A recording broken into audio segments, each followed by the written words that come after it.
Mister and Mrs Malhotra की शादी को 10 साल हो चुके हैं और उनके 2 बच्चे हैं। लेकिन हाल ही में उन्हें पता चला कि वे तीसरे बच्चे के माता पिता बनने वाले हैं, जो उनके लिए काफ़ी अप्रत्याशित था, क्योंकि वे इन वर्षों में धार्मिक रूप से जन्म नियंत्रण की विधियां अपना रहे थे। कभी कभी जन्म नियंत्रण के पारंपरिक तरीके विफल हो जाते हैं, जिससे गर्भधारण हो सकता है। और जब मिस्टर एंड मिसेस मल्होत्रा के साथ भी ऐसा हुआ, तब उन्होंने जन्म नियंत्रण के अधिक स्थायी तरीकों पर विचार करना शुरू किया। पुरुषों और महिलाओं दोनों के लिए जन्म नियंत्रण के इन स्थायी तरीकों में सर्जरी की जाती है, यानी ये शल्य क्रियात्मक तरीके हैं। अब पुरुष और महिला दोनों में प्रजनन अंग शुक्राणुओं और अंडाणुओं का उत्पादन करते हैं और निषेचन तथा गर्भावस्था के लिए जिम्मेदार होते हैं। इस चित्र में पुरुष और महिला जनन अंगों के मुख्य भागों को दर्शाया गया है। जैसे पुरुषों में वृषण और शुक्र वाहिकाएं होती हैं और महिलाओं में अंडाशय और अंडवाहिनियां होती हैं। पुरुषों में एक जोड़ी वृषण होते हैं जो शुक्राणुओं का निर्माण करते हैं, और महिलाओं में एक जोड़ी अंडाशय होते हैं, और हर महीने इनमें से एक अंडाशय एक अंडाणु उत्सर्जित करता है। इसके बाद जब शुक्राणु और अंडाणु मिलते हैं, यानी जब निषेचन होता है, तो इससे भ्रूण का विकास होता है, जिसे गर्भावस्था कहा जाता है। जन्म नियंत्रण की शल्य क्रियात्मक विधि में यह सुनिश्चित किया जाता है कि शुक्राणु और अंडाणु आपस में ना मिलें और निषेचन ना हो। इसके लिए पुरुष और महिला दोनों में ही शल्य क्रिया की जा सकती है। चलिए पहले पुरुषों में की जाने वाली शल्य क्रिया को समझते हैं। तो यह पुरुष जनन तंत्र का चित्र है, जिसमें इसके सबसे महत्वपूर्ण भागों को दर्शाया गया है। इसमें एक जोड़ी वृषण होते हैं जो शुक्राणुओं का उत्पादन करते हैं। इसके बाद ये शुक्राणु एपिडिडमस यानी अधिवृषण में जाते हैं, जो वृषण के ठीक ऊपर स्थित एक अत्यधिक कुंडलित छोटी संरचना होती है। फिर अधिवृषण से ये शुक्राणु इस नली से, जिसे वास डिफरेंस यानी शुक्रवाहिका कहा जाता है, इससे होकर आगे बढ़ते हैं और आगे जाकर इनमें शुक्राशय, प्रोटेस ग्रंथि और बल्बोयूरेथ्रल ग्रंथि से स्रावित होने वाले कुछ पदार्थ भी मिल जाते हैं, जिससे वीर्य का निर्माण होता है। अंत में यह वीर्य मूत्र मार्ग से होकर आगे बढ़ता है और लिंग के माध्यम से बाहर निकलता है। अब जन्म नियंत्रण के लिए हमें यह समझना है कि इस पूरे जनन तंत्र में सर्जरी कहाँ की जाए, ताकि शुक्राणु शरीर से बाहर ना निकलें और निषेचन होने से रोका जा सके, और साथ ही कोई समस्या भी ना उत्पन्न हो। तो एक विकल्प यह है कि शल्य क्रिया के द्वारा दोनों वृषणों को हटा दिया जाए, क्योंकि वृषण ही वे अंग हैं जो शुक्राणुओं का उत्पादन करते हैं। लेकिन इन्हें हटाने से काफ़ी समस्याएं उत्पन्न होंगी, क्योंकि वृषण टेस्टोस्टेरोन नामक हार्मोन का भी उत्पादन करते हैं, और यह हार्मोन उचित चयापचय और कामेच्छा जैसी यौन क्रियाओं के लिए बहुत आवश्यक होता है। इसलिए वृषण को हटाना सही विकल्प नहीं है। दूसरा विकल्प है एपिडिडमस यानी अधिवृषण को हटाना, लेकिन यह वृषण से जुड़ी हुई एक बहुत छोटी संरचना होती है, इसलिए इसे निकालना भी सही विकल्प नहीं होगा, क्योंकि इसे निकालने में काफ़ी कठिनाई हो सकती है और जटिलताएं उत्पन्न हो सकती हैं।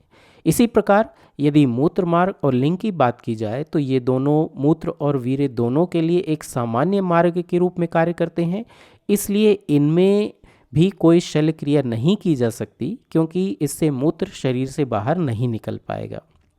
तो अब हमारे पास अंतिम विकल्प जो बचता है वह है वास डिफरेंस यानी शुक्र वाहिकाओं पर शल्य क्रिया करना, और वास्तव में यही पुरुष जनन तंत्र का वह भाग है जहाँ पर शल्य क्रिया की जाती है, जिससे शुक्राणु शरीर से बाहर नहीं आ पाते हैं। इस शल्य क्रिया को स्टेरिलाइजेशन या बंधीकरण और आम बोलचाल की भाषा में नसबंदी कहा जाता है। इसे विसेक्टमी या शुक्र वाहिका उच्छेदन भी कहा जाता है। इस शल्य क्रिया में दोनों शुक्र वाहिकाओं का एक छोटा सा भाग काटकर उन्हें इस तरह बांध दिया जाता है। इससे वृषण में बनने वाले शुक्राणु इस भाग से आगे नहीं जा पाते हैं। इसके बजाय ये शुक्राणु शुक्र वाहिकाओं के इस निचले भाग में ही बने रहते हैं और अंततः यहीं नष्ट हो जाते हैं, और जिन्हें शरीर के द्वारा फिर बाद में बाहर निकाल दिया जाता है।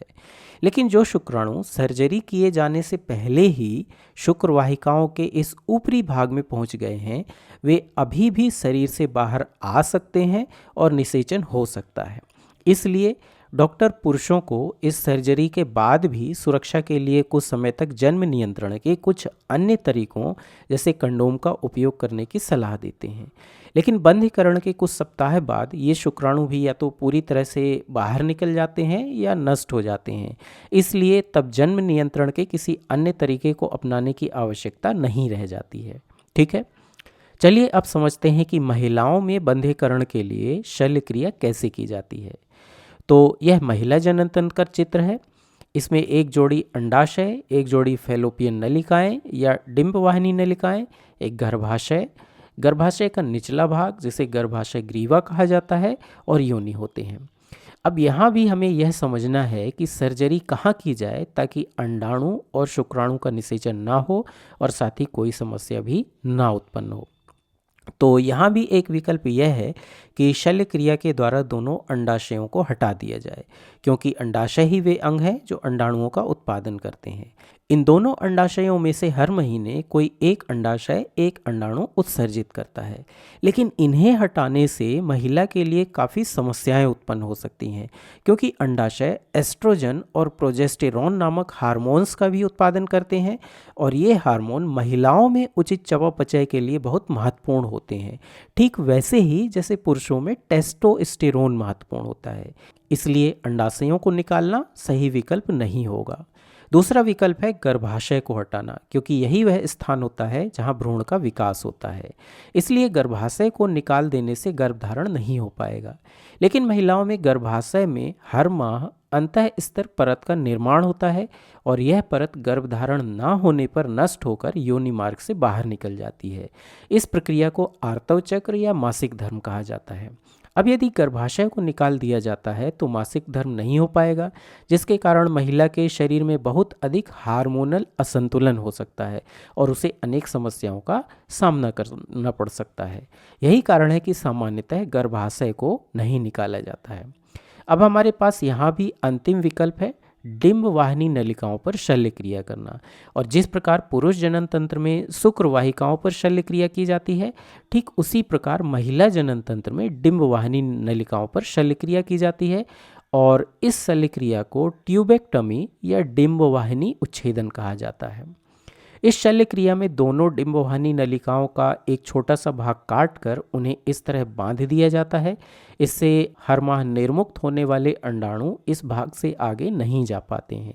इसके अलावा शुक्राणु किसी भी डिंबवाहिनी नलिका में इस कटे हुए भाग से आगे नहीं जा पाते हैं और अंडाशय द्वारा निर्मुक्त हुए किसी भी अंडाणु को निषेचित नहीं कर पाते हैं। इससे गर्भधारण भी नहीं होता है। इसलिए इसे महिलाओं में जन्म नियंत्रण का एक स्थायी समाधान माना जाता है। तो ये थी जन्म नियंत्रण के लिए पुरुष और महिलाओं में की जाने वाली शल्य क्रियाएं। लेकिन यहाँ यह बात याद रखना चाहिए कि इनमें से कोई भी शल्य क्रिया उचित चिकित्सा स्थितियों के तहत एक रजिस्टर्ड चिकित्सक द्वारा ही की जानी चाहिए, ताकि किसी भी प्रकार का संक्रमण या कोई गंभीर जटिलता ना उत्पन्न हो।